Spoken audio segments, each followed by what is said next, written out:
right, as soon as Matt's good, I'm good. Okay. All right, just testing, guys. Let me be getting my messages. Yes.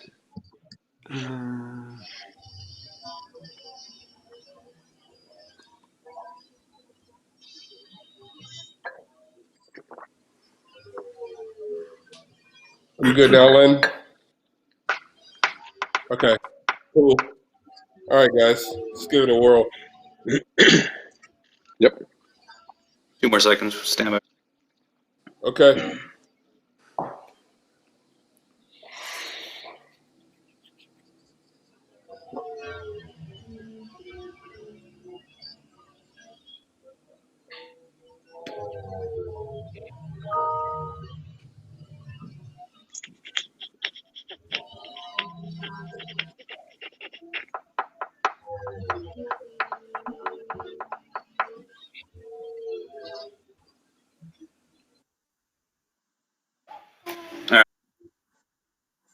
All right. Make sure everyone's muted on Teams. Okay. Yes.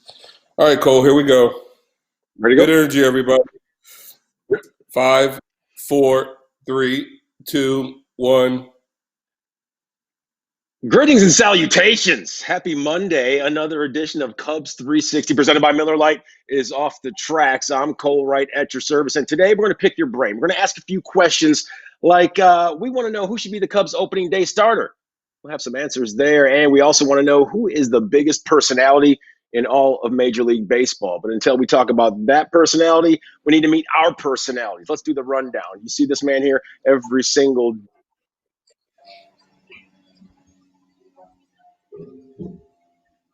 We lost his mic. Okay. Who's Mike? You lost my mic? Yeah, we lost your mic. Cole, you got me here? I didn't. Yeah, I got you. I didn't do anything.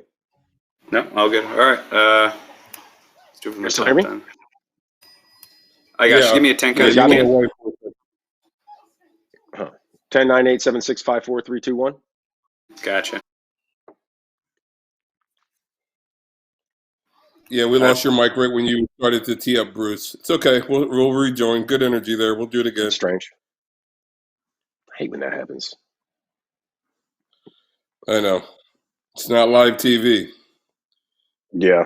All right, here we go, Cole. 5, 4, 3, 2, 1. Hey, we're going to help you get over that case of the Mondays right here because Cubs 360 presented by Miller Lite is on the air. I'm Cole Wright, and today we're going to pick your brain. We're going to ask you some questions like who should be the Cubs opening day starter? And when it comes to big-time personality, since we just saw The Last Dance episodes 3 and 4, we talked about Dennis Rodman. Who's the biggest personality in all of Major League Baseball? But we can't talk about one personality before we meet our personality. So let's do the deed. And this man right here, he's been covering sports for over 30 years in the city of Chicago. He's a marquee sports network contributor. It's Bruce Levine. And it'll be season 16 on the call for the Cubs. It's the play-by-play man that you know and you love, Len Casper, back once again. And also from 670 The Score, Matt Spiegel holding down the very end. And gang, when it comes to that light at the end of the tunnel, well, I think it's safe to say that it's getting just a little bit brighter as we inch closer every single day. Now, when it comes to the NBA, they're reopening team practice facilities as early as Friday for players in states that have loosened those stay-at-home restrictions. Now, the facilities, they will be open for voluntary individual workouts. And I stress that, individual workouts. Of course, the NBA prohibits holding organized team activities, at least for the time being. So where could that take effect? Well, we know that Georgia relaxed its stay-at-home orders last week in Illinois. Well, those orders last until May 30th. Arizona, Florida, and Texas, states listed as possible hubs for the Major League season, they'll reopen on Thursday. Now, New York, they'll remain on lockdown until May 15th, and California, they have not yet set a date for reopening. So, Len, when it comes to Major League Baseball following the lead of the NBA, are the sports just too different when it comes to those individual workouts that I stressed? Well, I think a couple of factors here, Cole. Number one, it should be all or none. I think if you only allow a few major league teams to open their facilities, that's not particularly equitable in terms of the industry.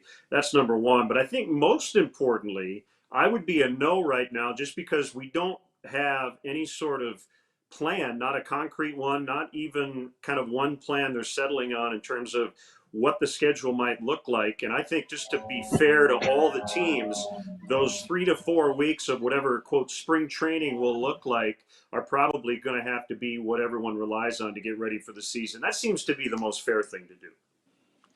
Well, I agree with Len about the equitability factor for certain pitchers if they were to get there and get to warm up, and then some other guys would not. But overall, I think it's too soon for society to really be talking about this. I don't think we're ready to do it as a collective. The other thing that's sort of hard to accept is that MLB and the NBA are in very different places in terms of urgency. We'd be just 1 month into baseball's season right now today. Meanwhile, the NBA would be 1 week into their postseason right now today. Yeah. So as hard as it might be to accept, the urgency is much, much different for the NBA to try to get back there, whereas baseball really doesn't have to push the envelope quite as soon. There's a major practicality issue here, and that is you're talking about 12 NBA players that can be spaced out pretty easily in practice and eventually getting back to practicing now.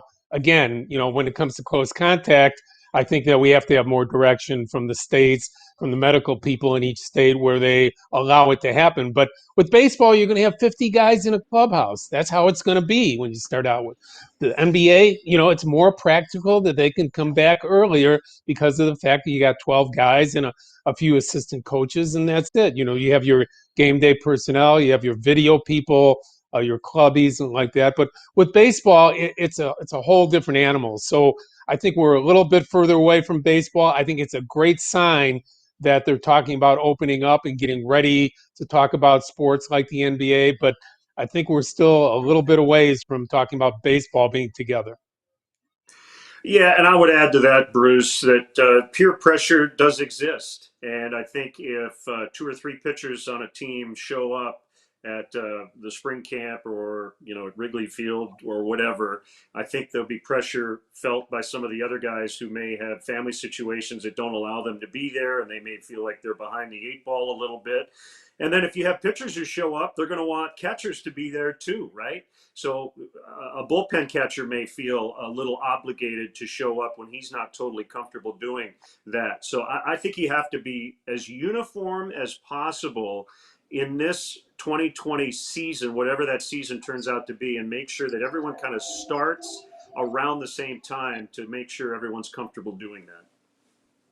Matt, say if everything goes as planned for the NBA, do you see that maybe laying out a blueprint for Major League Baseball and them getting back to business sooner rather than later? Well, some of the specifics are just too different, like Bruce was talking about, with the volume of people and the ability to actually keep social distancing norms in effect. But it's all just too soon. When you put these things together, like Len is talking about having it be uniform for everybody, here are your 25 days that all begin now. We really could have spring training 2, Electric Boogaloo, start on June 1st? July 1st, even if we're going to go with the shortened version of the season that I keep being on the stump for, some 40 or 50 game version, we don't have to rush that. And that means we don't have to rush spring training 2 just yet. Well, getting into the beginning part of this, Matt and I had Scott Boras on the score on Inside the Clubhouse this Saturday, and his plan is a little different. He said, let's not have a schedule. Let's just slowly work our players back into their spring training camps, and then let's have the medical staffs involved. Let's have the science of it involved to see how people react to being together, and also whether or not, if there is a reaction to it, if somebody comes down with the virus, if he can be isolated and it doesn't affect the whole group. So he's for a more scientific approach to a group getting together. And Scott's a pretty smart guy. He's been around for a long time. It's an interesting concept. Issue is you have position players versus pitchers. Position players, it should take them 3 weeks, no problem, even if a guy doesn't pick up a bat in the next 2 or 3 months. I think, given 2 or 3 weeks, he should be ready to go for whatever regular season exists. Pitchers, of course, need to be stretched out. And the one concern I would have, is if, and as Matt said, if the regular season ends up being in August, you shouldn't be throwing off a mound right now if you need to kind of get ready for a second season. So we've already had one spring training. If they were to open up Friday, it would almost be like a second spring training. Then there could be a third one down the road. I think that's really playing with fire in terms of injuries that could occur. Well, like Matt called it, spring training 2, electric boogaloo. Maybe we'll see Riz and Mr. Bryant playing the roles of Turbo and Ozone. Bruce, I'll let you and Len Google that during the commercial break. But there's still more to come right here on Cubs 360 because baseball, they haven't seen an extended shutdown since 2001. And how can we forget Sammy Sosa and his flag at Wrigley in late September of the same year? We're going to take a look back at how baseball can help that healing process. That's next right here on Cubs 360, presented by Miller Lite.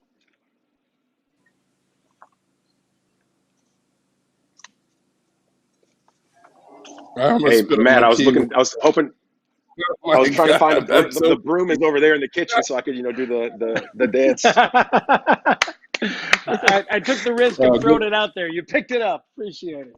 good segment. Oh man, that was funny. That's the thing. I can't don't wait know to if do a lot live of people TV. do that, but it was well played. Obscure references. Yeah, that was good. Good segment, you guys.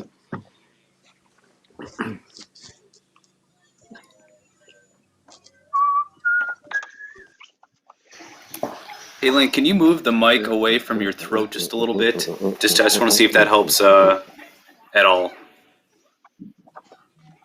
I know you got a clip there.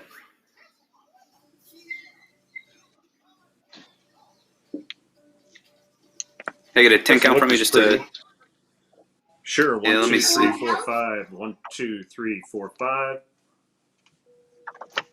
Maybe unbutton the top button and then clip it kind of in between the top button and the one below it. Just to dress it up more, let me know.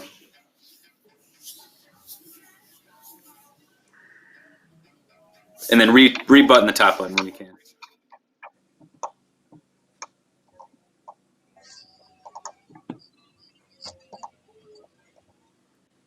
Sorry, thanks. I just wanted to get away from your throat.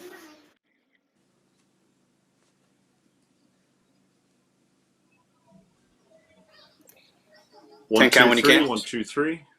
10, 9, 8, 7, 6, 5, 4, 3, 2, Much 1. better, thank you. It does not look very good, but I don't really know how to fix it.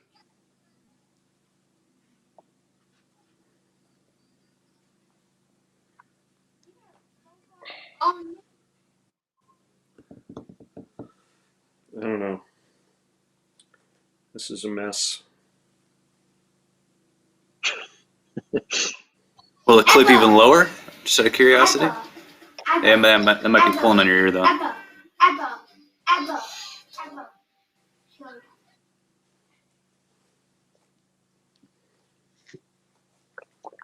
Problem is now it's too tight. yeah. Oh, there you go. Let's see how that looks and feels.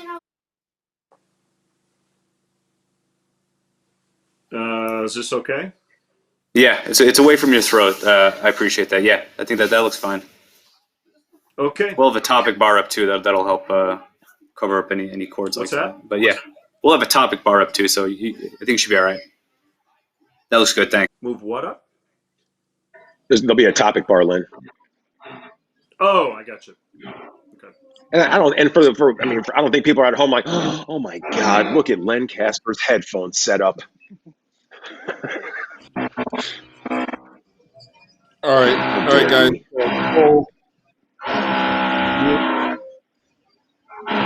Where is that? Are you guys hearing that? Yeah. Sounds like a phone vibrating.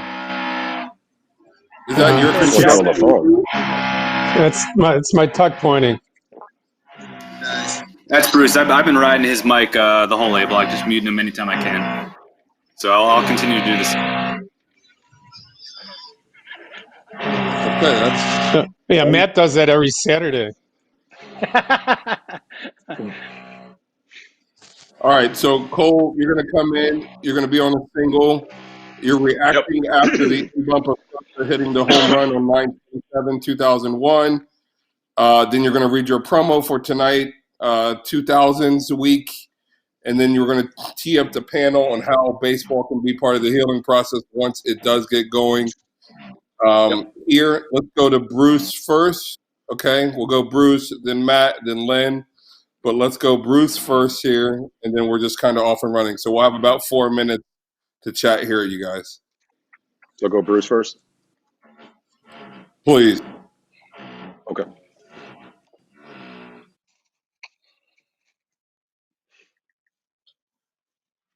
Okay, here we go. 5, 4, 3, 2, 1. When you saw Sammy hop, you knew it was gone. And welcome back to Cubs 360, presented by Miller Lite. And make a note, because tonight at 7 o'clock sharp, right here on Marquee Sports Network, it'll be another classic. It'll be that Sammy Sosa flag game, which, oh, by the way, was the first game back in 2001 after those September 11th terrorist attacks. You won't want to miss that. That's 7 o'clock sharp right here on Marquee Sports Network. Now we're back here with the guys, and since we're on the topic of 2001, let's chat about it with Bruce, Len, and Matt. And let's reflect, because there's Sammy, there's the flag, there was the crowd. It was electric. There's no doubt about it. But now that we face another dry spell in baseball and sports in general in 2020, what do you say, Bruce? Do you think that baseball is really a driving force at helping everyone get back to normal? Well, it stands the test of time, even through illnesses, wars, going back all the way to the 1900s, the beginning of modern baseball. Baseball has been there, and it's been the panacea for people and for world wars.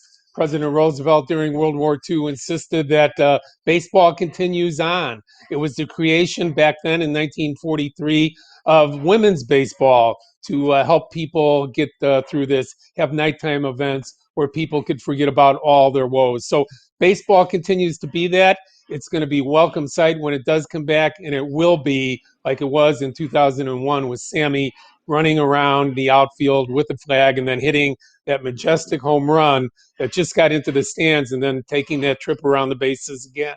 It'll be an important time for baseball to be back. That moment of Sammy with the flag is right up there with, in terms of iconic moments of athletes with the flag, isn't it?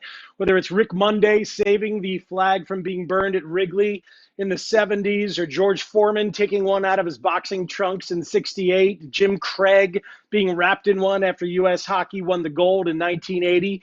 It's such a great moment. And baseball, as Bruce was saying, I mean, baseball has always been, and I think will be again, a symbol of our collective strength as a nation, that you cannot stop us from getting life back to normal. That was the case after terrorism, and hopefully that'll be the case again after this virus has come and gone, or at least gotten under control. Baseball will be a symbol of life getting back to normal.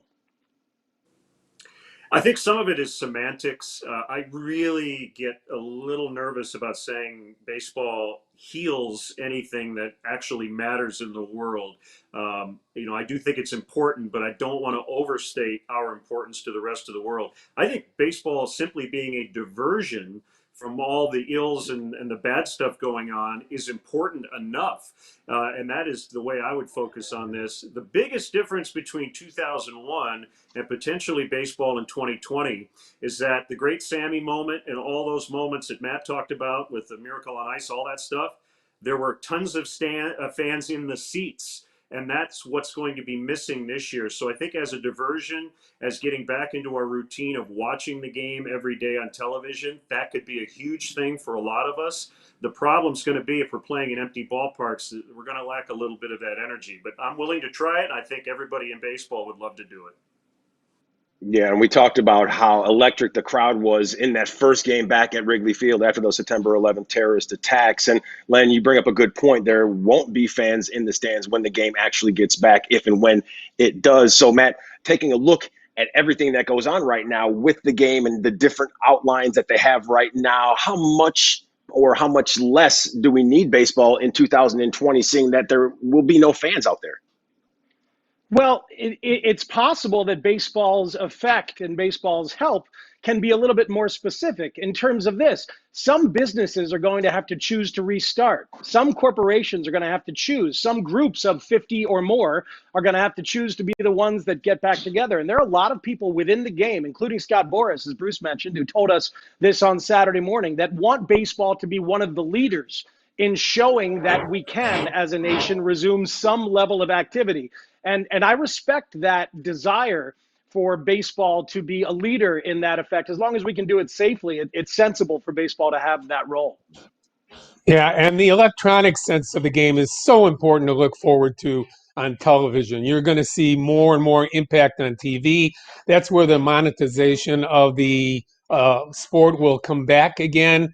You will see a tremendous concentration on television and radio, and that aspect of it, because there won't be fans in the stands and initially. So from all of that, there's going to be great competition, and there's going to be great television for people to watch. Live sporting events again. I repeat, live sporting events one more time. It'll be something that people will be really looking forward to. And hey, Cole, as much fun as we've had on Cubs 360 and all this great programming here on Marquee Sports Network, the network exists to carry live Cubs baseball on television. So it would be great to get that back sooner than later. Yeah, not only do we carry live baseball, but we have a new studio right across the street from the baseball park. And I'm really interested in getting to use that sometime soon and throw things back and forth with you and Len and the guys. So either way, we're going to hopefully get back to normalcy sooner rather than later. Now, more to come right here on Cubs 360 presented by Miller Lite. The Cubs rotation, as we know, it's deep. So who's going to get the opening day nod on the hill? Well, we know also that David Ross has more than a few options. Darvish, Hendricks, Lester, and that's a good problem to have. And it's also a great discussion. It's coming up next right here on Cubs 360 presented by Miller Lite.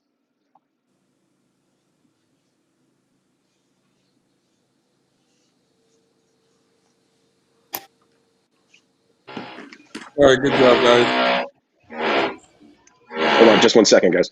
All right.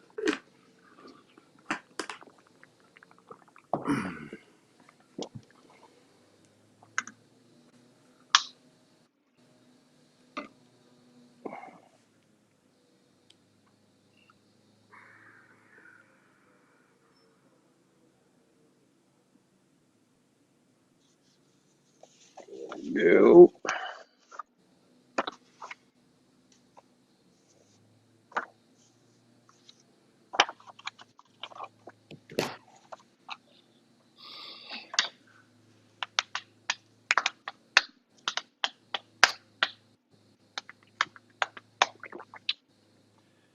So what'd you say, Cole? Riz as Turbo and KB as Yeah, Ozone? right. Ozone, yeah. And then when they said Len said there might be a spring training 3, I was trying to think. I'm like, was Hey, there Was a there a third Breaking installment of that 3? movie? I don't know. I don't remember. I feel like that would have been like the extra week version. Was there maybe it was a Beach I Street saw 3? Remember Beach Street? I saw Breaking 2 in the theaters with my friend Brian Moore and his family from down the street. 10 o'clock on a Sunday night. I was the only white kid in the crowd. Number one. Nice. Where was that at? What theater? Oh, Lawrenceville, New Jersey. The Oh, Eric Theater in nice. Lawrenceville, New Jersey. all right, I guys. thought you were going to say This segment. you were at the Albee Square Mall. Yeah. All right, so this segment, this segment, coming back in. Cole, you're just reacting to Chris Myers throwing that question to you, and then I think you have the Yep. copy, right? You just go to you, Darvish. Yeah. I just tweaked it a little bit. Like, yeah, Ian and Nico, they have to be better than that. I mean, it's their teammate. You Darvish, she led the way. Great. Then we come out to the 4-shot. You introduce everybody. Then you tee up your Miller Lite refreshing take, and it's just or should you Darvish, or Darvish will be the opening day pitcher for the starters. So let's go to Matt first. We'll go Matt, Lynn, and then Bruce. And again, you guys should have about 4 or 5 minutes to chat about this as well.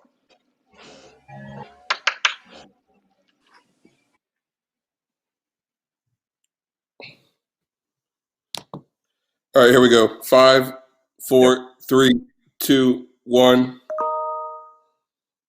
Man, Ian and Nico, they have to be better than that. Come on, guys. You Darvish, he led the team in innings last year. He's your teammate. You're out there. You should know these kind of things. And I can't wait to see those two happen, Horner, on Play at Home Trivia on Wednesday, right here on Marquee Sports Network. It should be fun for all. But speaking of fun, back here with the guys, Bruce, Len, and Matt. And since we're on the topic of you Darvish, let's keep in stride because he did lead the Cubs in innings in 2019, and he is the topic of today's Miller Lite refreshing take, which, oh, by the way, is you Darvish.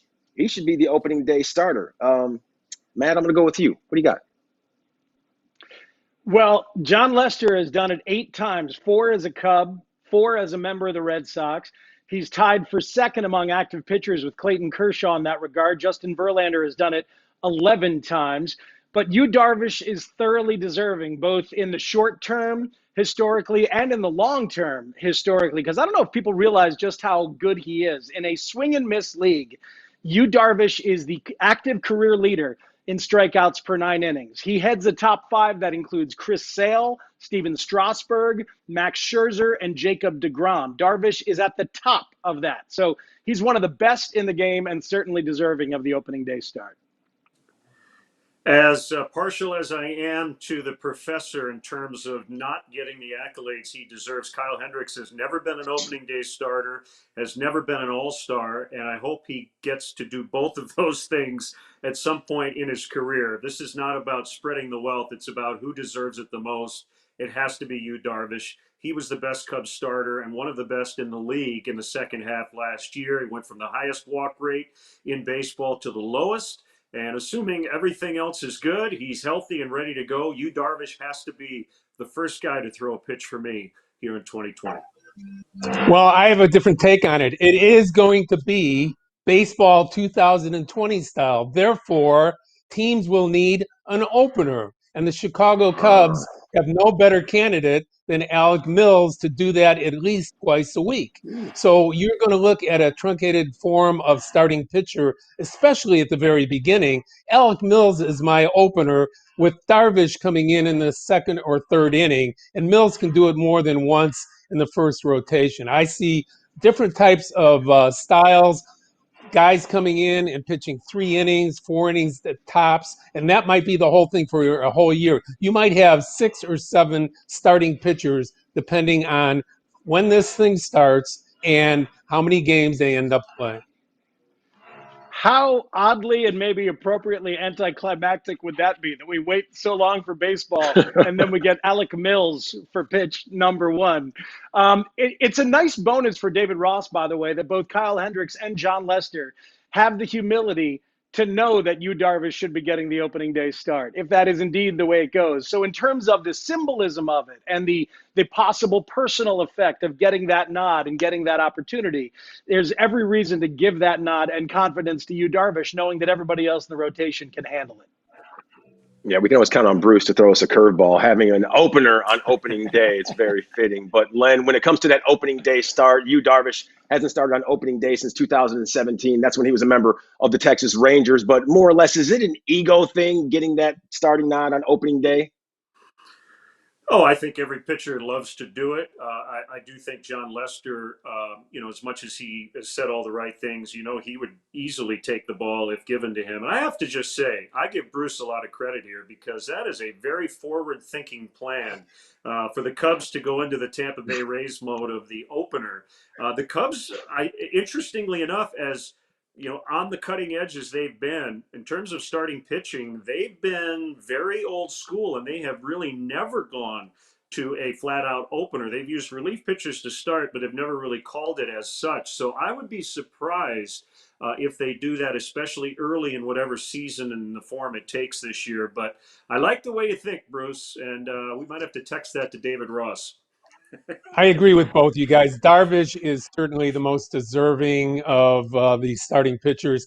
He was lights out. He was, I possibly this side of deGrom, the most dominant pitcher in the second half of baseball last year. So there's no doubt that he should be the number 1. If you believe in that number 1 stuff, I think Lester is going to come back with a strong year. At least it looked that way during spring training 1. As Len pointed out, we might have spring training 2 and spring training 3. So no one knows the inning load or what it's going to look like coming back. But it's certainly an interesting discussion going forward.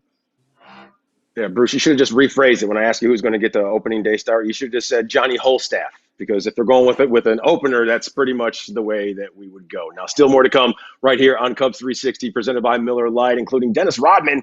He was the focus in episodes 3 and 4 of The Last Dance. So when it comes to measuring up to the Worm's personality in Major League Baseball, who is it? Well, our picks, they may surprise you. They're next right here. You're watching Cubs 360.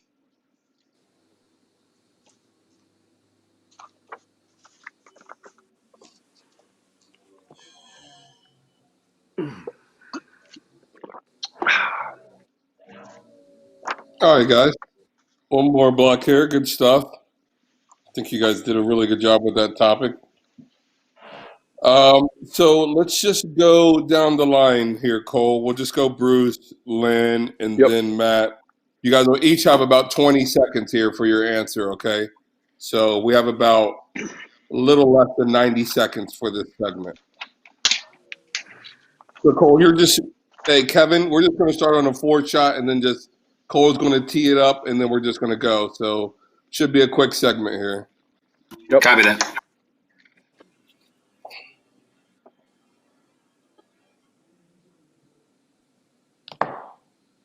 All right, guys, good energy here. One more segment. You ready, Cole? Yep. Okay, here we go. 5, 4, 3, 2, 1. Cubs 360 presented by Miller Lite back in effect. It's Cole, Bruce, Len, and Matt. And guys, episodes 3 and 4 of The Last Dance. We saw it on Sunday night. We saw Dennis Rodman, who was prominently featured. His personality, well, it ran rampant each and every single time he was on the screen and on the floor. So, Bruce, you covered Dennis Rodman and the Bulls, but when it comes to biggest personality in Major League Baseball, who's the owner of that? I'm going to go with the local guy. It's Javier Baez. I don't think anybody can take their eyes off of Baez. The cameras love him so much. I remember in spring training, Mike Santini was working with a camera at shortstop just to have a view of Javier Baez the whole time, and maybe during the season as well, just watching all his movements. So he's the guy people can't take their eyes off of. He's the magnetic guy. I'm going with Javier Baez. I can't argue with on the field. Javier Baez would be a great choice, but I'm going off the field as well. And there's no question for me. It's the Cincinnati Reds starting pitcher, Trevor Bauer. He is not afraid to have an opinion. He's not afraid to work with drones. And remember the cut finger in the 2016 postseason. I interviewed him for radio last year, and he said, I had no friends growing up. So he's used to being kind of out on whatever planet he lives on. And I don't think he minds being hated. There are a lot of people who flat out hate Trevor Bauer. Some people love him, but there's no in between. He's kind of the Howard Cosell of Major League Baseball players.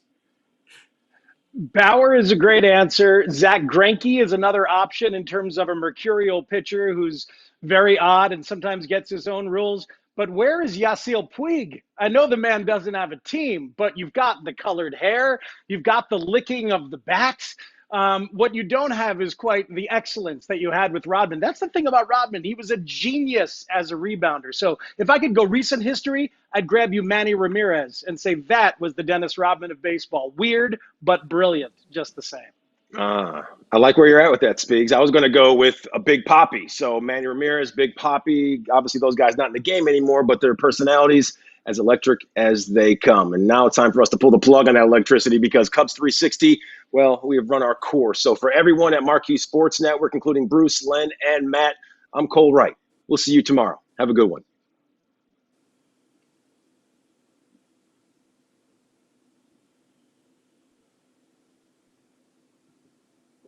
All right, we're clear. Good stuff today, guys. What's up, Phil? Thank you, guys. Good Much Monday, guys. appreciated. Absolutely. Thanks, everybody. Later, gang. Pleasure. That's a wrap. Be See you good, guys. See ya.